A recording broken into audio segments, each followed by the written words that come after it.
Kingdom of the Planet of the Apes is the latest installment in the Planet of the Apes franchise. It's the fourth one from this kind of soft reboot series we're within, and the 10th overall film, and yes, that is including the horrific Tim Burton remake. While this one does exist within the same world of the previous three, being Rise, Dawn, and War for Planet of the Apes, I wouldn't say you necessarily have to see those in order to understand this one. It takes place centuries after those films exist, and everything you do need to know is explained to you within the first 2 minutes of this film. That being said, you should absolutely go check out those films, but don't let your lack of seeing them being a reason you don't go and see this one. This specific film is directed by Wes Ball, who previously did the Maze Runner trilogy, which, watching this film, it makes a lot more sense because it looks like it could fit into the Maze Runner universe, and I don't necessarily mean that as a negative thing. You can take that how you want to, but the color grading, the set pieces, the cinematography, it just looks like his style. But the way that this movie plays out, we are now a couple hundred years into this whole experience of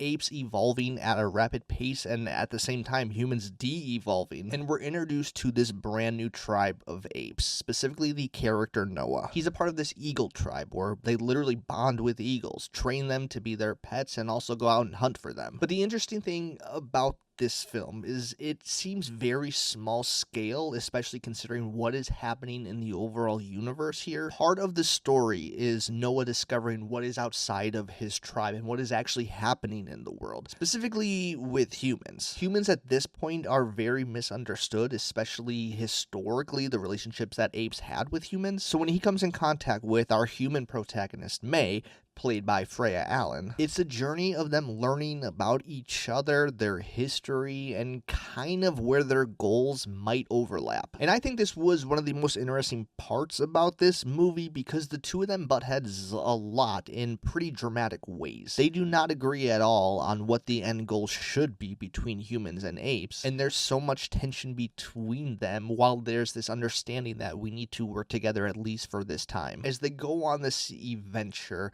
the plot kind of plays out where it feels almost like a video game going from mission to mission, scene to scene. And in some ways, I really enjoyed that because there was never really a moment that felt dull. Every time they would approach a new area, they would interact with new characters or have to accomplish some sort of mission until we eventually got to a place where the plot would kind of settle a little bit, and then we would realize what they were actually doing the entire time. I do understand why this wouldn't work for everyone because in hindsight, I think there is a lot you could cut to make this a little shorter of a movie, but it's all going to be dependent on how much you actually enjoy being with these characters. And for me, it worked because I did enjoy just spending time with them and seeing them interact and seeing how they would accomplish their goals. But where the movie fell a little flat for me mostly revolved around the exposition and communicating of ideas between all the characters, and that's something that a lot of these movies rely on. Especially the older Planet of the Apes, there's very little action that is involved, and it's more so just communicating philosophical ideas between each other. The whole concept of a planet controlled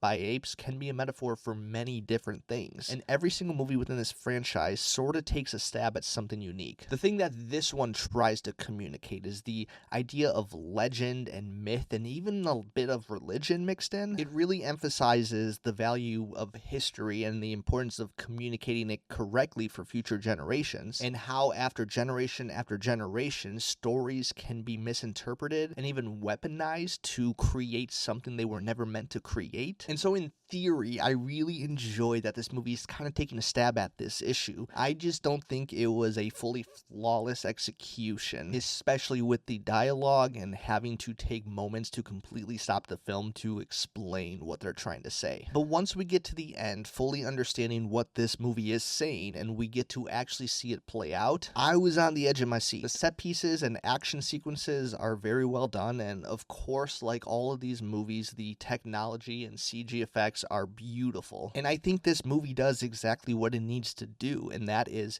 create intrigue for future investment into this world. It's very clear that we're not going to be relying on the previous three installments, and they really want to go somewhere new with this franchise. And it ends in a place that is so satisfying, but also makes you want more immediately. Is it going to be one of the biggest and best blockbusters of the entire summer? Probably not, but I think what you have here is a very solid film to go see in the theaters, and And honestly, in the current world we're living in with constant franchise and IP driven films, this one is so above average compared to all the other slop that we get in theaters these days. So those are my thoughts on Kingdom of the Planet of the Apes. Have you seen it? What do you think? I would love to hear your thoughts, so please comment below, and I will see you next time.